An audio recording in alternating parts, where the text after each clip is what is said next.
गेल्या 4 वर्षांपासून आम्ही इंडियन स्टोअरमधनं आपले अल्फॅन्झो विकत घेतो. फार काही मोठा आंबा नसतो. फळ बघा अगदी छोटंच आहे. मी पहिले जेव्हा इंडियामध्ये राहत होते त्यावेळेस मला असं वाटायचं की इंडियातला जो चांगला माल असतो, मोठ्या दर्जाचा, तो बाहेर देशांमध्ये एक्सपोर्ट केला जातो आणि आपल्याला कमी दर्जाचा किंवा लो क्वालिटीचा माल खायला मिळतो. तर असं नाही आहे. इथे आम्ही 40, 45, कधी-कधी $60 अशी पेटी विकत घेतो आणि आमच्या नशिबाला हे आंबे येतात. अशा खराब निघालेल्या आंब्यातला खराब भाग साईडला काढायचा आणि त्याच्यातला थोडा चांगला जो निघेल तो खायचा. हे असं आम्ही करतो. हे असे खराब आंबे बघितले ना की मन खूप दुखावतं.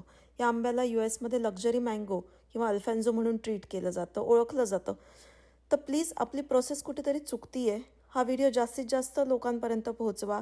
हे असे आंबे खराब निघायला लागले तर याची डिमांडसुद्धा कमी होईल आणि लोकांची इच्छासुद्धा होणार नाही विकत घ्यायची. तर प्लीज माझी फक्त एकच विनंती आहे, हा व्हिडिओ जास्तीत जास्त लोकांपर्यंत पोहोचवा. अवेअरनेस येईल आणि कुठेतरी जर काही चुकत असेल प्रोसेसिंगमध्ये तर ते थांबवलं जाईल आणि ह्याची जी क्वालिटी आहे ती इम्प्रूव्ह होईल.